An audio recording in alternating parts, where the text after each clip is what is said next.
This is Empowering Homeschool Conversations. We want families to come here and gain insightful strategies that empower them to successfully teach diverse learners at home. Hosted by founder and CEO of SPED Homeschool, Peggy Ployer. Our goal is that these powerful weekly conversations will boost your confidence to cultivate the best at-home learning environment for your student. For more homeschool resources, go to spedhomeschool.com. You're listening to Empowering Homeschool Conversations with Peggy Ployer. Hi, everyone, and welcome to Empowering Homeschool Conversations. Today, we are going to talk about understanding the nonverbal child's brain, and my special guest is Stephanie Buckwalter. Welcome, Stephanie. Hi, thank you, Peggy. Thank you for having me. Absolutely. I'm glad to have you back again on the show. Stephanie is a frequent guest who has a lot of things to share. And I know we almost always fill the hour and always kind of sometimes go over because you've got so much to share. And we were barraged with questions when we put out the reminder about this show. So just know that if you want to know what's coming up, what guests are coming on the show, that we do send that out the night before the broadcast. And if you're on our newsletter email list, you will get that email. And so you can submit your questions ahead of time. That way, if it ends up being a busy day for you the next day and you can't join us live, you'll at least get your questions answered. And then you can go back and watch the video or listen to the podcast that comes out a couple weeks after the show. So, Stephanie, as we're getting started, just kind of recap for those of our listeners who don't know who you are and some of your background, just a little bit about you and your family and what you do in the homeschool world. Okay, so my name is Stephanie Buckwalter. I run two websites, artofspecialneedsparenting.com and ELARPLearning.com. I have 5 children. I've homeschooled all of them different lengths of time. And then they run the gamut of neurology. They're gifted, struggling learners, special needs with moderate intellectual disability. And I kind of spaced. I forgot what else I was supposed to say. So that's and I'm trying to develop curriculum specific to special needs children because there's such a need, including for my life, because my daughter's in high school right now, and I couldn't find anything that worked. So with God's grace, I've been developing something. And the more I learn about what's out there about neurology, the more it reinforces what I'm doing, even though I didn't really know what I was doing when I got started. Isn't that amazing? We just kind of learn as we go, and and God teaches us what we need and provides exactly what we need for our child, sometimes just right in the moment. But then it's nice to be able to share. So thank you for your willingness to just share with us some of the things that you've learned, and especially because they're so applicable to you. I think that's what makes it more real and more understandable than to have a doctor on to talk about this subject. I know when we started emailing this last week, you said, "What was I thinking? I'm not a brain scientist," but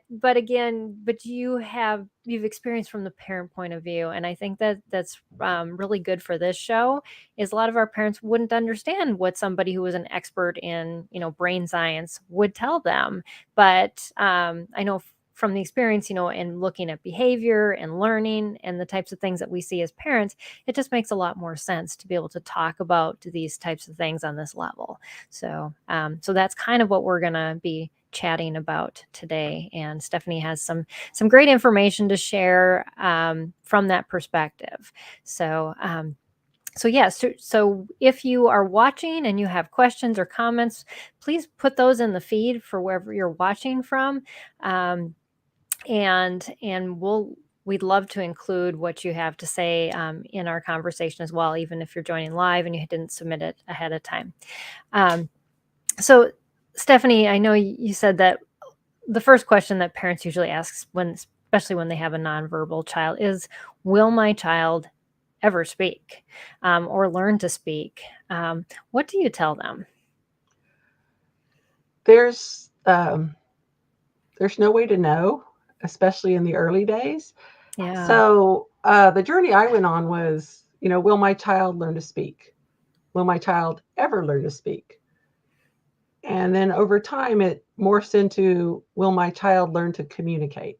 And that's really where we end up, is the speaking is real communication. And when you don't have a proper way to communicate, it ends up being behavior that communicates. Right. And those behaviors are usually not appropriate. Right. We're going through that right now still. So appropriate communication is sometimes more important than speaking. Don't ever give up hope on your child speaking. I still haven't, Yes, and that's she's a so good. teenager. Mhm. But at some point, you need to switch to, will my child communicate? And as you're working on communication, you can still work on speaking. Yes. Yeah, communication is really where it all comes down to, and communication can happen in lots of different ways. And I know we're going to focus. My guest, who was supposed to be on last week, we got the time mixed up, and then I had to speak at an online conference, so she's coming on tomorrow. So we're going to do back to back on this. But we're going to talk about tapping into communication pathways, and that's her expertise area. So we're going to definitely be talking about that on the show still this month. But yes, that's a great perspective to have, is that you just can't give up, but you do want your child to be able to communicate, and the communication isn't just always speaking, but it's being able to read, just signs of things around us that may not even be words. It may just be like nonverbal types of communication as well. So anyways, we'll dive into a lot of that. And Stephanie knows a whole lot more than I do, because this is all Not my because kids I want spoke, and to. they spoke too much. So, but I had siblings also that were nonverbal, and so my parents did some of the like eye gazing techniques for my daughter, or my sister, who had anencephaly, and so I'm kind of familiar with some of that as a sibling in a family. And so but yeah, let me dive into my next question. So, are there any other ways a child can communicate if they don't speak? There are many, and your child is probably already using them. Like, they just use them naturally. They, Right. gesturing, grunting, any kind of sounds. We already mentioned behavior being Mhm. a way to communicate, because all behavior is communication. But more formal, structured ways of learning are PECS, which pictorial something communication system. I don't know what the E stands for, but Mhm. PECS actually stands for something. And that's using the picture cards and pointing. So it's Oh, yeah. a no tech way to communicate.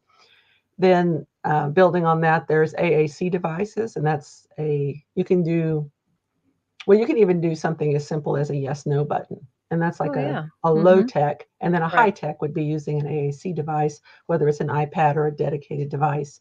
Those are ways to communicate. You can also communicate with sign language.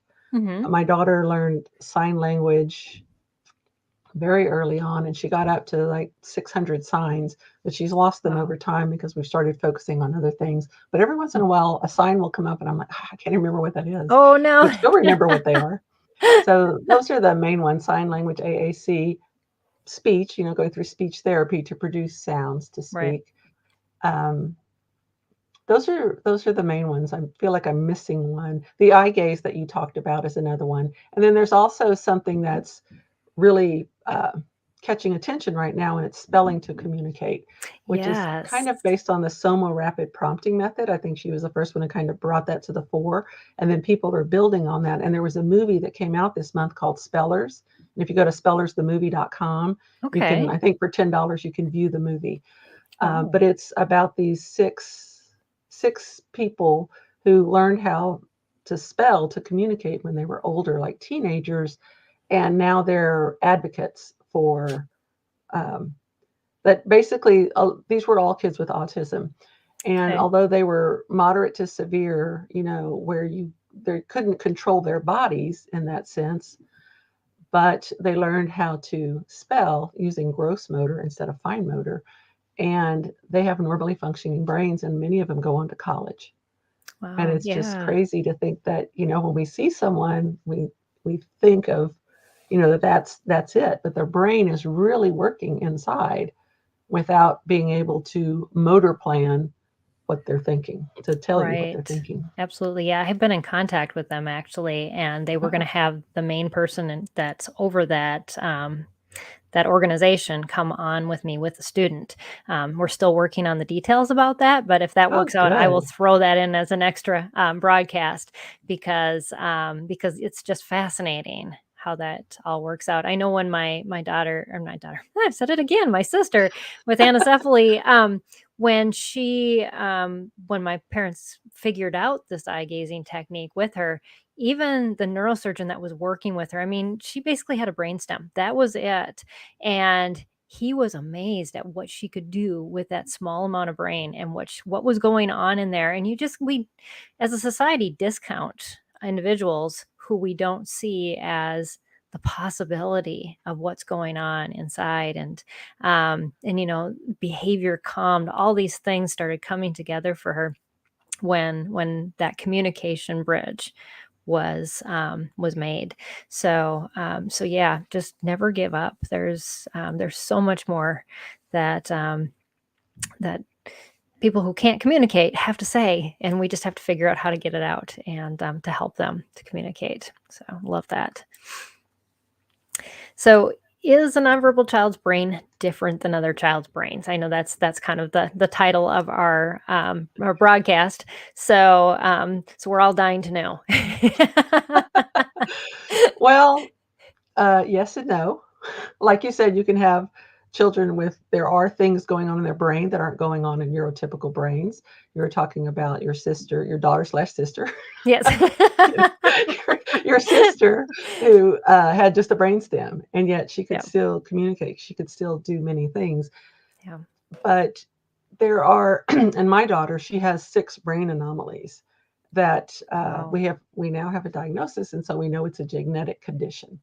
That was just how the brain Ah, formed while it wow. was forming in the womb. Right. All these little things happen to it. So the brain does, it can appear the same, but it works differently. So what I want to do is I'd like to share some slides in a minute and explain how the brain works and these layers of development that lead to higher order thinking. Because when we think of school, we always think Yes. of this higher order thinking. Right. And the only way to get there is through an organized brain. So if your brain isn't organized neurologically, then you're really not going to get there. So many of Yeah. us with special needs kids are working in these other levels of the brain. So you can go ahead and Yeah. put up some slides, and then I'll Sure. kind of walk through them. And Okay. so and if you have questions, just ask them in the chat, and I can answer them at the end. Or if Yep. Peggy And thinks I'll they're forum they're and like I'll throw should in do it some right now. questions probably too. Yeah. Okay. So one of my favorite things to say when I'm teaching on this is, the saying, give a man a fish, feed him for a day, teach a man to fish, feed him for a lifetime. Absolutely. What I'm hoping to do is teach you all to fish, because that's the only way you're going to get through this. You're going to Mm-hmm. have to, your child is unique and individual. There's no Right. one that knows them better than you, loves them better than you. So you got to be able to fish to help your child. So hopefully Absolutely. this will get you there. Mm-hmm. Okay, so I'm just going to talk about the brain in general terms. Like I said, I'm not a neurologist. I don't have any training in neurology. So we're just going to talk about this in general terms.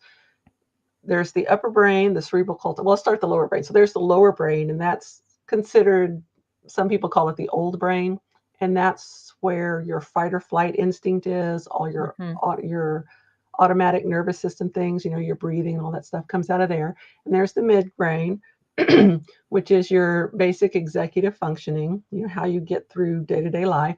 And then there's the upper brain, the cerebral cortex, and that's where your higher order thinking takes place.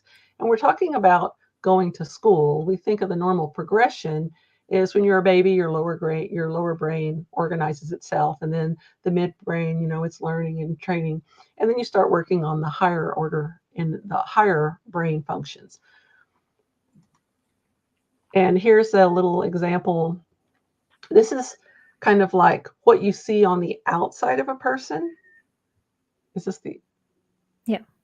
Yes. Okay, so this is what you will see on the outside. So if your child's brain is really well organized, they can be doing academics without a problem. If they have some struggles, regardless of the cause, they may be having struggles with the executive function areas like problem solving and study skills, time management. Right. There might be like ADHD, mild ADHD might be in there, things like that. Or even the lower part of the midbrain is the cognitive processing skills. If they're having problems with memory or language, that's Okay. even lower down in the brain, or just attention and focus, hand-eye coordination, sensory integration, all that's taking place down in the lower brain. So that's kind of what it looks like on the outside. This is, if you picture the brain behind this, I didn't have the brain behind this one. Mm-hmm. It ties into the central nervous system. So this is what's going on the inside of your brain. So that lower part of the brain are your sensory systems. And those should be integrating in the infant years and somewhat in the toddler years. And then you start moving mostly in the infant years, and then you move into the sensory motor area. And that's where you're getting reflex maturity and your ability to figure things out. And you start feeling that sense of security, it's okay to leave mom and dad because they're going to be there when you get back, kind of thing. Right. Perceptual motor development is an even higher order skill, and then you get up to the intellect and cognition area. So when I got lots of brain slides here. So the way, no, I don't have the one I'm thinking of. Okay, sorry, let's go back to this one. Okay, so when the way your brain develops is you get sensory input into one side through the 5 senses. Your brain will process it, and then you produce some kind of motor output. That could be speech, writing, sports, all those things that you do. You'll notice on the inside there's vestibular and proprioceptive input, which those are internal senses. Vestibular is your sense of balance, and proprioceptive is your sense of where you are in space. So those are kind of internal senses. So we're looking at 7 senses here. Okay. So you have sensory input and then motor output. And our brains change when our senses are stimulated. Because, they've done studies, a baby left alone in a crib, particularly like an orphanage or something, there's very little stimulation and their brains don't develop. So input. So if your child the more struggles your child has with overall function, the more input they need in the specific areas where they struggle. Oh, okay.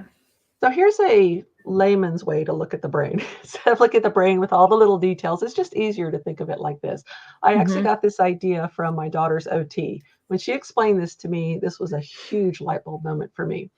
So if your child, think of your brain like a house. So the basement is that lower fight or flight area. And you have the main level and then the attic. The problem with my daughter is she functioned out of the basement. She lived in the basement every day. That's what she goes, your daughter lives in the basement. Oh. And we have to get her out of the basement, because if you don't get out of the basement, you can't move up into the higher order thinking needed. So think about where your child functions most of the time. In the basement, in the fight or flight, are they like constantly anxious or yelling or screaming or, banging their heads on the wall? They're living in fight or flight. So your goal with therapy would be to get them out of fight or flight. If they're, able to function in daily living fairly well, but they can't quite get up into the academic areas, then they're functioning mostly on the main level. And then if they're neurotypical and able to handle, academic schoolwork at their grade level, then they've achieved higher level thinking. Right. That makes a lot of sense. Yeah. Yes. And so when you're doing therapy, there are 2 kind of approaches to therapy. Now, if you look over on the right, the motor output therapies, those are in general, not exactly, because I know they mess with input and all that stuff, but in general, they're focused on the motor output. A speech therapist, they'll like move the mouth around and use little tongue things to get your tongue to work right. Physical therapy, occupational therapy, the ABA therapy, those are primarily focused on motor output. And you will recognize those because those are the ones that insurance will pay for. So those are the ones everybody does. Yeah. Now, my suspicion is that insurance pays for those because they're easy to measure. You can measure, yes, Right. this person was doing this now, and now they're not, because the Mhm. insurance companies require evidence-based therapies if they're going to pay for them in general.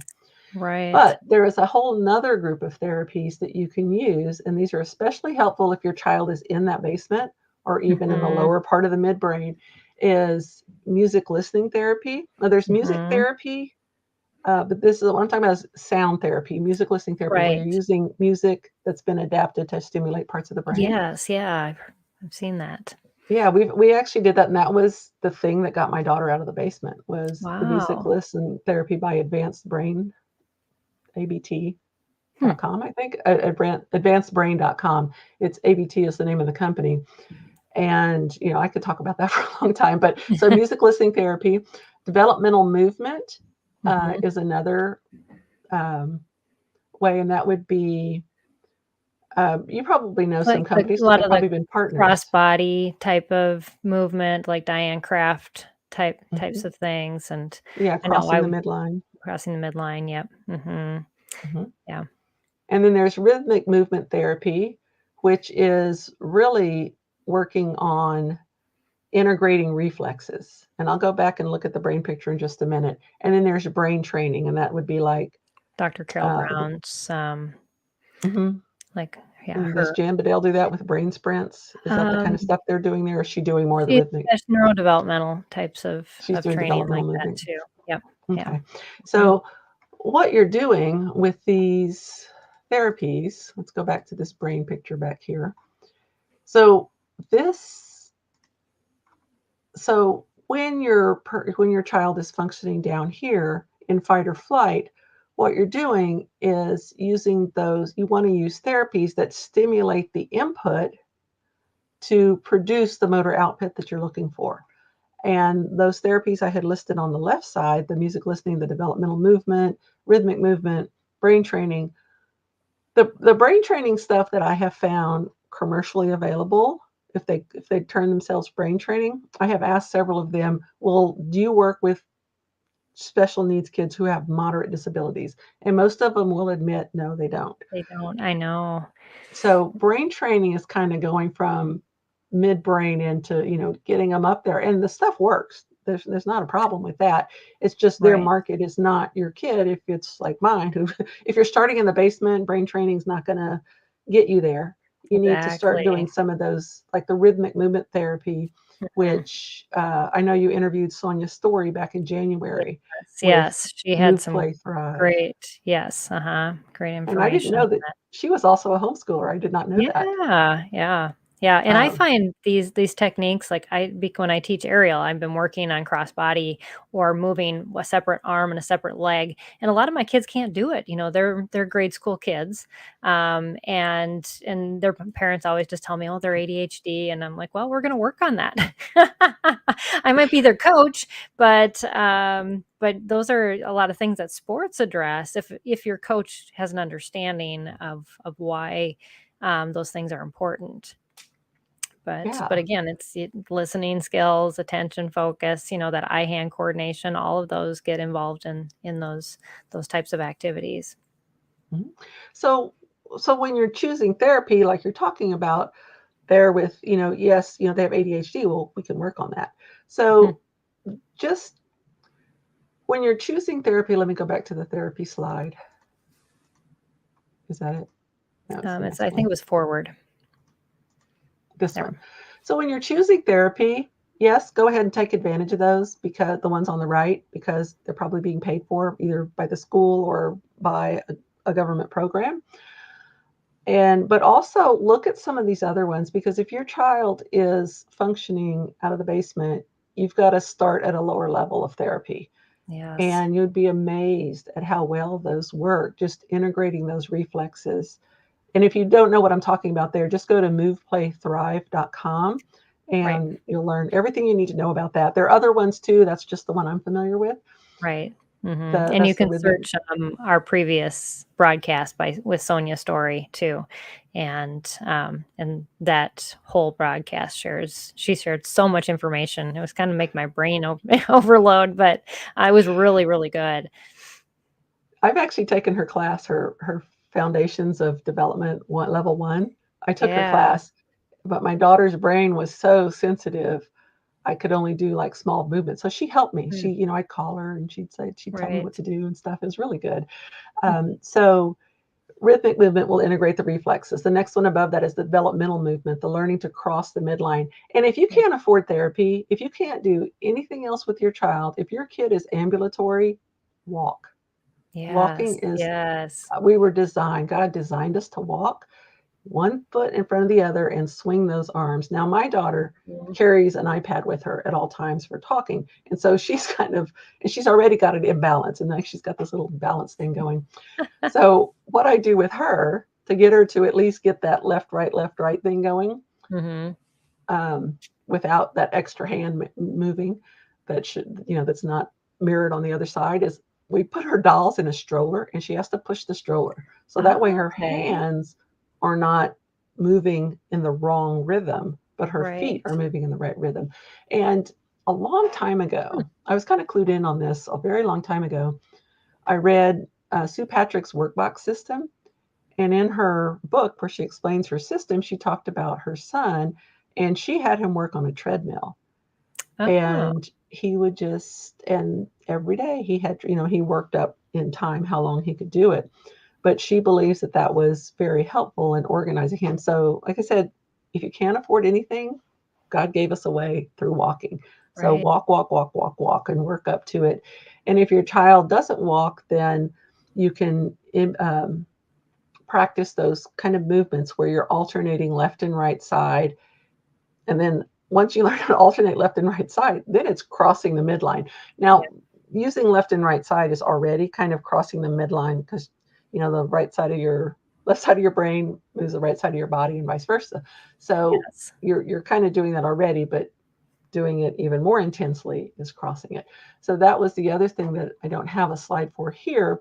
I've talked about other places, and that's frequency, intensity, and duration. So, Yes. I do have a slide for that. Wait, I didn't go far enough through. Okay. So let's see. So here it is right here. Yes, there we go. Okay. So Yep. yeah, so we finished all the therapy stuff. So what you want to work with when you're doing therapy is frequency, intensity, and duration. So if your child is living in the basement, you're going to be doing high frequency, high intensity, and you can't see the bottom bullet there, at least I can't. Mhm. Short duration. Yes. And yeah, and so you can do 5 minutes a day, 4 times a day is better than a 20-minute session. Now, planning that and getting your child to attend 4 Yes. different times a day for 5 minutes, that can be a real challenge. Right. But you can kind of do it on the fly. So you don't when they need a lot of that input. Think about it this way. When you're talking to a baby, a little baby, you don't sit there for 20 minutes and like read the baby a book. Okay. You Yeah. just say, oh, you talk to them while you're changing the diaper, you talk to them while you're cooking dinner, you talk to them just a little bit here and there all day. So that's Right. what you're trying to emulate with this frequency, intensity, and duration. The frequency is a lot. Intensity is you're not choosing your words carefully. You may be Right. doing a little baby Exactly. talk, but if you're talking about, you know, sauteing the vegetables, you're not going to change those words, right? Yeah. You're going to use the higher level words because that's what's appropriate. So it's the same idea. And then as you move up in the main level, you would doing less frequent, less intense, but a longer duration. And by the time you're in the upper levels, think high school level thinking, right? Or college Okay. level, you can study English. Like in college, it's once a week. Well, the Right. classes are one, you can go to Exactly. class once a week and do some homework for 6 weeks. So it's very low frequency. The intensity vary depending on how familiar you are with the topic. And then a much longer duration, like you can sit once a week for 3 hours in a class. In high school, it's once a week for an hour, that kind of thing. Right. So it varies over time. So that's another thing you have to understand about working with your child's brain and language and speaking. You have to know where they are so that you can use the appropriate level of frequency, intensity, and duration to make an impact and to physically change their brain. Because that's what Right. this is doing. This frequency, intensity, duration, I forgot to say that. The purpose is to change their brain Right. because It's not to stay in whatever level they're in the house and say, well, this is where you're going to be. And I think that's kind of unfortunately, the mindset that a lot of people approach it at, it's like, well, this is the way your child is, and so this is where you're going to teach them like all the time. But that gives us hope that we can work at that level and then get them beyond that and into the next level. Yes, and it's made I do this with my daughter too. And I've done it. I kind of did it naturally before I learned about frequency, intensity, and duration. But I went to the Family Hope Center, which is neurologically based training. And it was Okay. like a Yeah. little 2 or 3 day conference workshop thing. And that was a huge eye opener because that's where I really learned and understood this. And that, starting out with crawling, redoing the movements of childhood that we probably missed. Like my daughter didn't walk until she was almost 3. Okay. And, Yeah. she crawled for a little bit longer, but she was sitting in a lot of things because her motor planning was way, way off. And I feel bad about this, but it wasn't until she was well over 2 years old that she actually lifted her hands to be picked up. And Wow. it didn't occur to me, and the physical therapist never mentioned it. It's not just me, that she couldn't do that. And even to this day, she can't get that one Oh, arm higher than this without me helping wow. her get it up there. This one goes up fine. Hmm. So so I thought, oh, she's just so content. And she Right. wasn't. She just couldn't do it. She couldn't lift her hands You were to busy with other kids too, so you got to give yourself some grace on oh, that. yeah, but I still think about that going, "Ee." But we held her a lot because believe me, I carried her around. She was still 60 pounds. She was 60 pounds and I was still carrying her on my hip. If we were Wow. somewhere and she couldn't walk very far, I would just, hike her on the hip and take her, 60 Mm. pounds. I still have great muscle memory. Yeah, that's good. So let me see if I have any more slides. So learning to do therapy at home allows you to follow through with frequency, intensity, and duration. So if you're doing Absolutely. therapy with anyone, if you can observe them. Now, some therapists will let you and they don't care. Others Right. realize that if you learn how to do it yourself, they'll be out of a job. Right. So, uh, but the idea isn't to, fire the therapist. They serve a very valid, good, solid purpose. Right. But if you're paying for therapy once a week, you're not going to get the frequency you need. So ask for homework Absolutely. and then Yes. follow through to the best of your ability. So Mhm. don't be afraid to ask for homework so you can get that frequency in there. And they will give you the intensity and duration. They'll tell you, the therapist will tell you Right. uh, what quantity to do in each of those. Yeah. Absolutely. And this was just another thing, and this kind of relates to that spelling to communicate thing, which was another aha movement when I saw the young man interviewed the movie is based on a book, and the book was written by him and his father. And I saw an interview with the father, and he said that the reason spelling to communicate worked was because he was spelling with large motor movements. And I'll explain that. So our bodies were designed for coherence, right? So God's a God of order. As a baby grows, he develops from the top down. So the brain, the big Yeah. old baby brain, big old Right. baby Yes. head, The big that heads. brain develops. And then if you notice, they're able to move their hands and kick their legs. And then they're able to crawl, and then they're able to stand. And so each one of those, that development is Yeah. moving down and out. So it goes from the midline to the outside too. So Absolutely. therapy that improves neurological organization brings coherence to the body. So if your child is living in an incoherent fight or flight body, that's what you need. That body needs neurological organization. So the therapies that you should be doing and focusing on are those that bring coherence to the body. And yeah, I think that was it. Okay. So back to this one on the spelling to communicate, and I think I found this to be true with my daughter too. Learning how to write, she practiced her letters forever, could never do it. Well, one summer we were sitting out on the deck and we were learning things in context.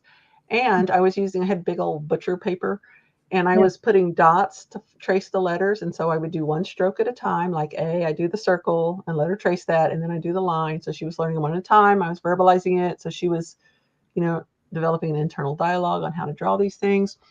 But I think one of the keys was because it was on butcher paper, the letters were like 2 inches tall. And Oh, so she yeah. was using her arm to draw and not her Not her fingers, finger. because the Oh, arm is large motor and the fingers are fine motor.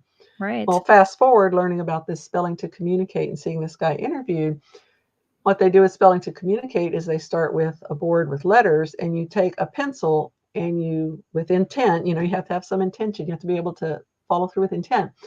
And they poke the pencil through the stencil to Oh, indicate what letter they're talking about. So that way you were sure what letter they were talking about, right?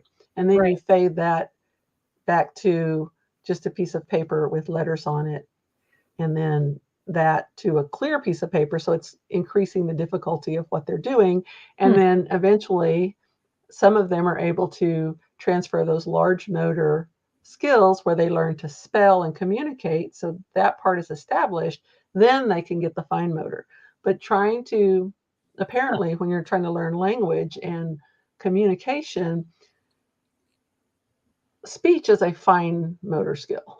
Okay, you're Yes, using a lot of muscles, a absolutely. lot of things, and it doesn't help if your child has fight or flight problems. The vagus nerve runs right down your neck, and It it affects does. all these systems in here. And so the spelling, whether it's while I was doing the handwriting or doing the poking through for the spelling to communicate, it takes communication out of the fine motor area and into the large motor area. And Right. oftentimes, because we're talking about here on this picture, the gross motor, moving your arms, comes before moving your fingers. So Hmm. gross motor develops before fine motor.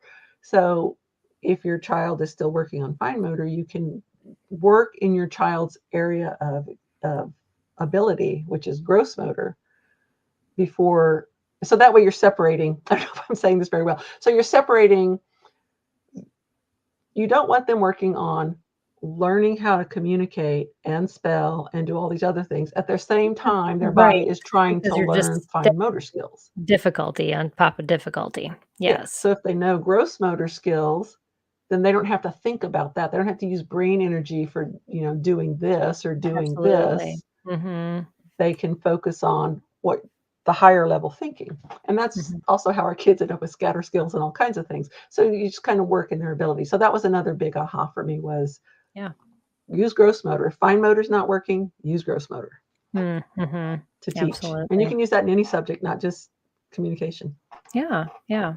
Yeah. That's um yeah, it helps to understand, where they're coming from, why are they coming from that way, what may be the underlying reasons, because I think we just think if we change the approach, we're going to change the issue, but really we have to change the foundation, the skills, when where they're being built from. And no matter what curriculum you change to, if you don't have that foundation, it's still not going to work, because everybody needs that foundation to build on. And you did a great job of showing us how that Oh, works. thank you. So we had a question, and I think we're both going to kind of answer this a little bit together. From one of our viewers, they asked about how is the brain of a child with FASD different than a child with autism, or maybe even a child that has, some nonverbal communication skills. So, did you want to say anything about that at all, or do you want me to try to approach it first and then you add in? Well, I'm not sure, because you mentioned that you have experience with this with your siblings, Hmm. and I've I'm not familiar. I haven't taken a deep dive into brain function in those particular areas. Autism, I know a lot of because that's where I do a lot of my research, but I'm not particularly familiar with fetal alcohol syndrome. Yeah. Yeah. So I have, out of my 10 adopted siblings, 7 of them have FASD. Wow. And three of my siblings have actually been part of a study at the University of Minnesota and had brain scans. And because the University of Minnesota was doing some more in-depth research on fetal alcohol syndrome, and actually these 3 siblings too were affected by meth in utero and then afterwards, before we were able to. They actually lived in a meth house for 2 to 3 years of their lives. It was pretty bad. So. my one brother, when they took a brain scan, the whole middle of his brain was missing. Wow. So what fetal alcohol or what alcohol or drugs do when the utero when children are in utero is they leave gaps in the brain. And so there's spaces, and when neurologically a child will try to develop these pathways, but when it hits one of these spaces, they instantly go to the most primal primitive reflex Mm. because they no longer have a pathway on how to solve that problem. And in order for the brain to be organized, often it takes them almost into their 30s before the brain organization is fully developed. So if you have a child who has fetal alcohol, don't expect them to graduate at 18. My parents learned very quick that that was too high of an expectation, that the statistics are now that most kids with fetal alcohol will either be in jail or dead by the time that they're in their 30s, unless for some reason, and it's a very small percentage, make it into adulthood and actually get beyond that age where their brain organization finally happens. Thankfully, one of my brothers is in a tremendous success case, and it's hard to say it's a success case because he lived through a lot. Um, and before he got to his 30s, but now that he's in his 30s, almost 40s, he is going on to get his master's degree. He has guardianship of his ex-wife's two girls because and he fights for their accommodations in the public school. He's done really well, but he unfortunately is a very small statistic of that, people with um, that just how it affects their brain and that FASD label. So just know you are working against those spaces, and you have to keep training and training, because every time you teach your child something and you expect it to hit, it may have hit one of those spaces. And I know um, the three siblings that I talked about, we actually did foster care, emergency foster care for them for almost 2 years in our house. And it is very frustrating because you'll teach them one thing one day, and all of a sudden the next day, the way the firing goes, it goes right to that space, and nothing that you taught them they will remember. And just know that it's that frequency. You're going to have to keep that frequency up, and you're going to have to do it more long term than a regular parent in homeschooling. So yes, so that's my experience and what we've learned over the years in helping my siblings. That's interesting. So I have a question though. Yep. Um, so when you said that he remembered things one day but not the next, when he was older, did those things all kind of fall into place? Like, was it still back there somewhere and it came out, or? They're coming, yeah, they kind of come together. A lot of times it was the hardest things that we found that they had issues with was sequencing things, because oftentimes the sequence got lost somewhere in the translation, and or there was, we got the first part in and then we hit that gap, and then somehow the second part got in on a good day, and but then making the connection of how those things go together. So yeah. Yep. Wow. But yeah, so should we dive through some of these other questions and see how much we can get through? And Yeah. we had Yeah. quite a few. If you want, you can save the one. I think that you sent it to me last from Gretchen. The what can I do day to day? If you save that one for the end, I think that's a good wrap up for. Okay. All right. So let's talk reading first then. Okay. Anne sent in a question. She said, how do you teach reading, assess reading without reading aloud? I'm trying my best to advocate for my son who's minimally verbal. This was my biggest frustration when I started homeschooling my daughter, because she's nonverbal and with moderate intellectual disability. I had already been homeschooling my son, so my intent was not to put her in public school. I just kept homeschooling her. But no Right. one ever really answered the question for me. So I'll Yeah. tell you what I did, but there may be better answers out there, but this is what I did. So I began teaching individual words in context. I got a hold of the Soma Rapid Prompting Method book. It's the red one. It was the only one out at the time. Now she has more out, but it's the red book. Okay. So when she was around second grade, we started using that. And basically, as I would talk, I would write out the word, sound it out, say it again, and keep going. And then after that, she could, from an array, I get like 20 words, and I'd put them all out there and I'd say, which word is blah, blah, blah. And she could pick them out from an array of 20. So Oh, that okay. wasn't a problem. Now, if there were words that started with the same letter, she would miss those. And I would have to remind her, say, look, you have to look at the whole word, not just the first letter. And then she Right. could usually pick it out. And she continues to be able to do this for the day. Now, the problem is that doesn't help with reading comprehension. So she was in public school for a few years and her comprehension didn't improve there either. So I think they used a lot of verbal prompting, but she can't process verbal prompting. So just be aware with your nonverbal child, too many words all at once can really trip them up and, Yes. trying to do things. So you have to have a lot of patience, and what you think is a long pause, make it longer. Okay. Right. Just do Just that. count in So, your head. They won't know. right. Oh, that's funny. So, Yeah. so now we're using SOMA rapid prompting and spelling to communicate, where you read a passage, answer the questions using some kind of spelling device, either a keyboard or the letter boards. So first she'll Okay. point to the answer, so I'll know that she has comprehension. So when they can't speak, you have to be able to give them a visual way, whether it's a picture, because I know when they do testing at that age for comprehension, they'll just show them pictures and they'll say a sentence and say which picture is the sentence talking about. So you have to Okay. give them. My daughter likes words, and so she can recognize words very easily, as proved in the first exercise we did. Right. Um, but at times I'll have to give her a picture. Like when she's having a really hard processing day, I have to sign what I'm saying to her so that she can understand it. So anyway, so we use that. So when we work together on spelling on a letter board, again, that uses a large motor versus fine motor, less stress on the brain.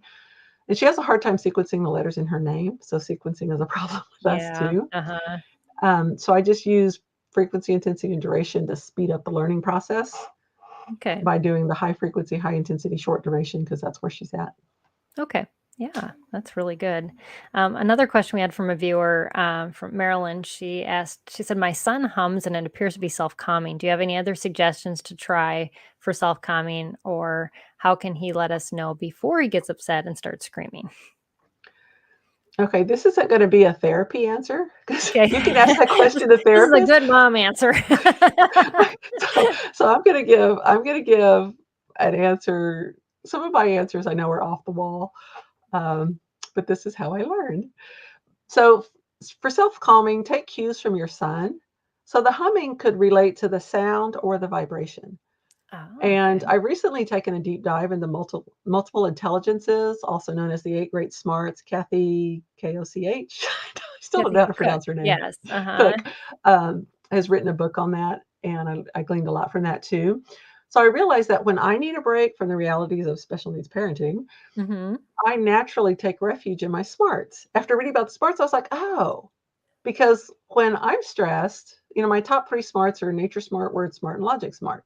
So for me, listening to music is not going to be my first line of defense for self-calming because it doesn't interest me. And now I think I know why, because Right. that's not one of my smarts. I'm not naturally attracted to that.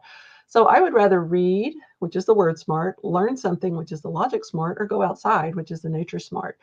So for your son, humming could possibly indicate music smart, which is the sound, or body smart, which is the vibration. So maybe look at listening to music or music sound resonance technique videos. I don't know if you know that MSRT. Just Huh. just search for MSRT on YouTube, and you'll find Okay. these videos. And it's just these videos of minutes or up to hours of just sound, like someone pouring beads or beads pouring out of Really? a glass on long play. Okay. Wow. And it has Huh. a really calming effect on the nervous system.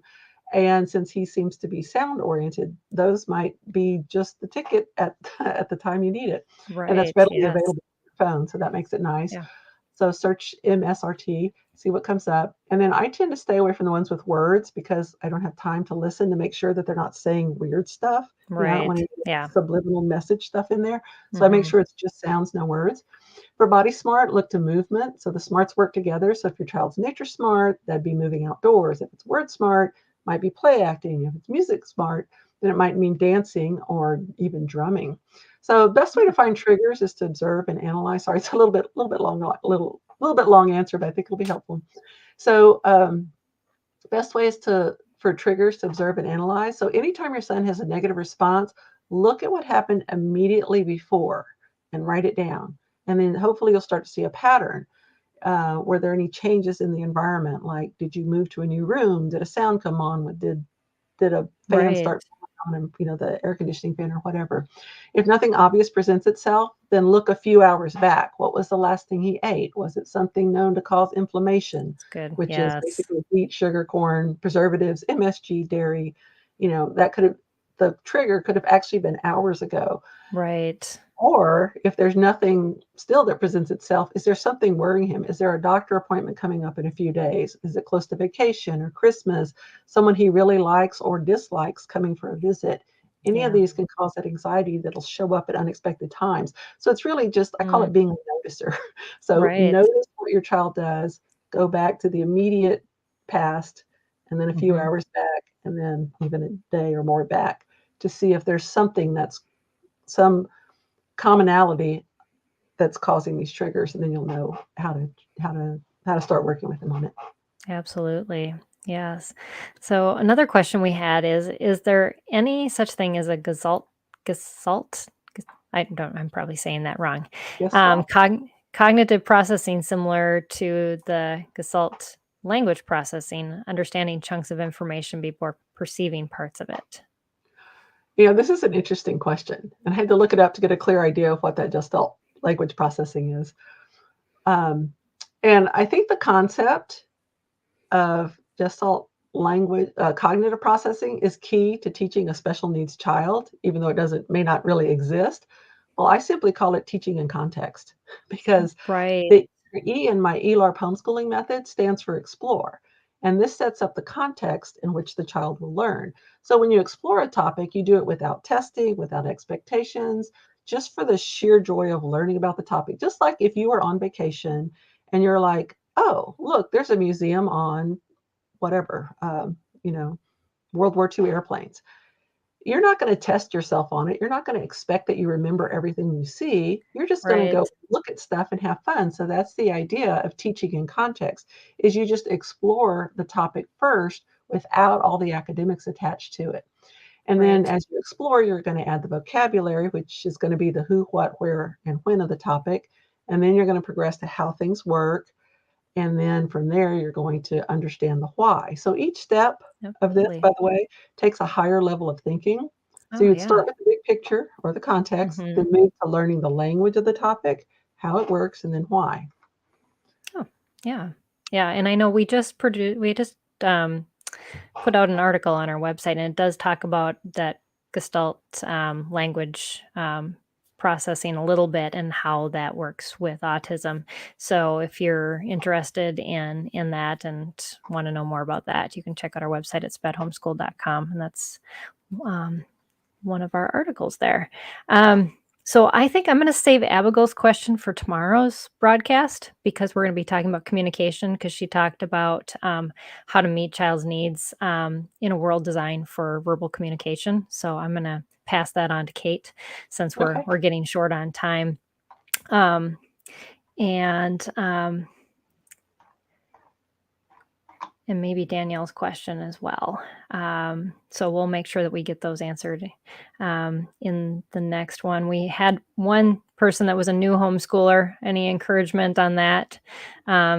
Jing Jing asked, "I'm new to homeschool. How can I make a homeschool organized, fun, and engaging?" Well, I have a 5-year-old and a 3-year-old, and I know we've done an interview on homeschool organization too. So I thought this was a perfect question for you.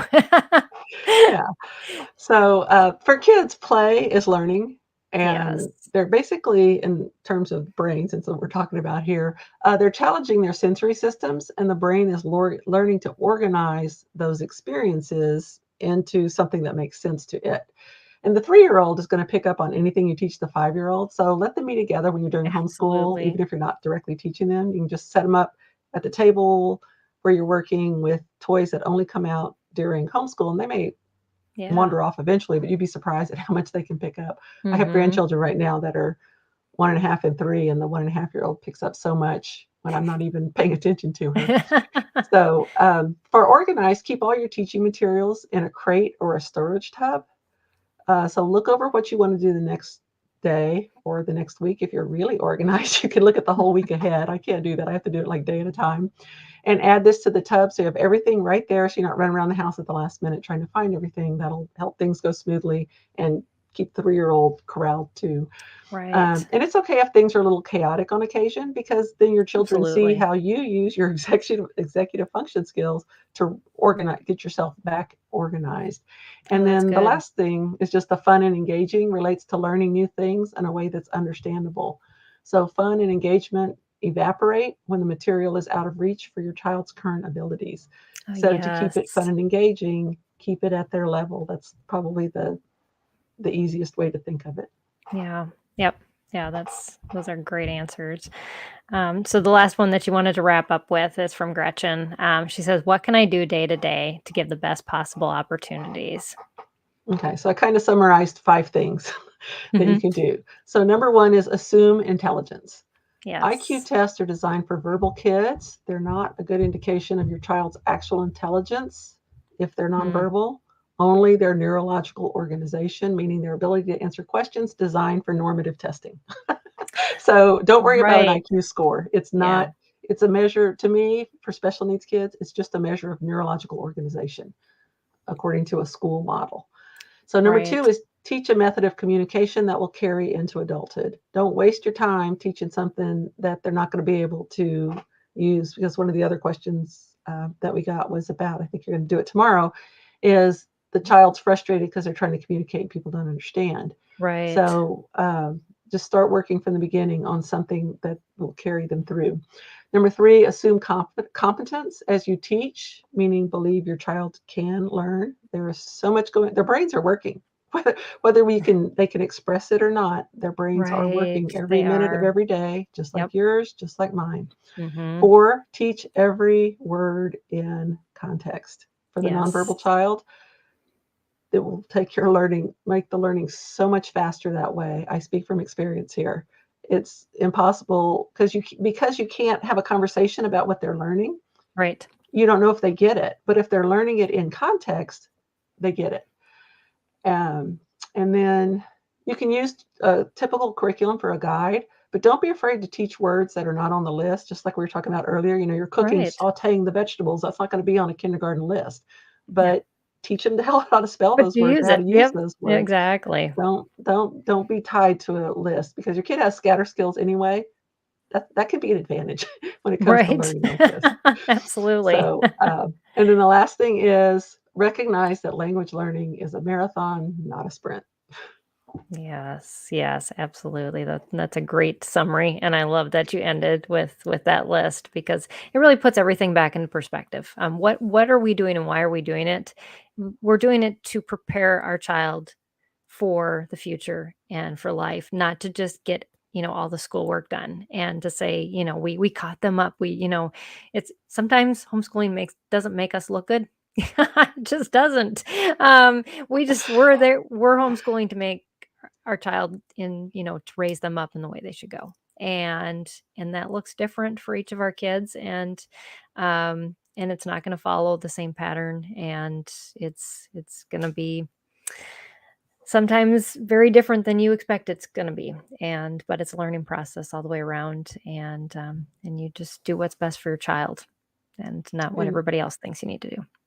yeah, and I Yeah. like, oh, I like what you said earlier about uh, sc- high school graduation isn't the end of learning. You still Mm, got another decade where you can teach your child many things, and then they still have maybe 2 or 3 more decades after that to live it out. So absolutely. don't worry about the timing. Just worry about your child. Yeah. So true. Yeah. So Stephanie, where can our community find you? Okay. Well, I have 2 websites. One of them is ELARPLearning.com, and that's where my curriculum is. And if you go to the About page, it talks about the curriculum, and it kind of talks about some of these things I've talked about in a different way. You might want to read that. If you go to artofspecialneedsparenting.com, I have um, I have some freebies there, and it's more developed because I've had that website longer.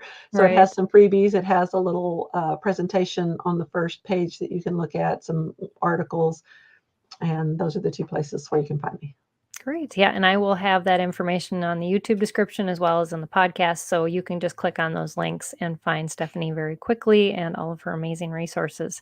So thank you, Stephanie, for being on the show again. This was engaging and you had so many good answers and information. And I know it'll bless many in the months and years to come, being able to share this content with others. So thank you just from sharing from your experience. Once again, it was I awesome. enjoy it. Yeah, I can tell. I always thought, yeah, okay, I'm a nerd. I'm a neurology nerd. Well, that's good. We're all gifted in different ways. That would just, yeah. My daughter's, when we were talking about vacation coming up, she's like, you aren't just going to just do a bunch of health books, are you? Because I'm always trying to figure out how to, solve this sore muscle issue and everything else with me. I was like, no, I may read something just for fun. We'll see. but yeah, we'll see. So thank you again, Stephanie, and make sure to check out Stephanie's resources at ELARPLearning. That's ELARPlearning.com, and then it's just artofspecialneedsparenting.com. So both of those websites have a lot of great resources, and thank you for sharing all of that, Stephanie, with the community. And you definitely want to check it out, and just for everything that you do. Stephanie does a lot of things behind the scenes here at Sped Homeschool too. So I just want to give her a shout out too for that. And so she's just a blessing to many. And are you speaking at any conferences coming up? I am.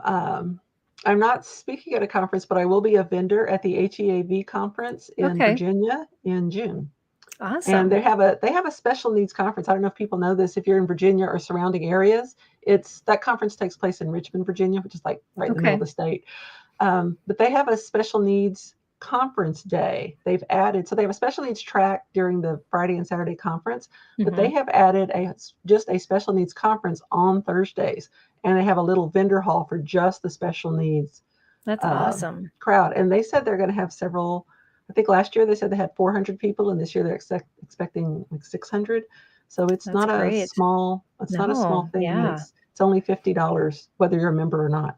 Okay. Yeah, that's great information to have. And so, yeah, definitely if you're going to the Virginia conference, connect with Stephanie in person. They'll be great. So I'll only be there on Thursday, by the way, because I have to go out of town right after that. So I'll be there Thursday for the special needs conference. Oh, wonderful. Yep. So yes. So if that's coming up soon, so definitely check that out. And then I'm going to be back tomorrow.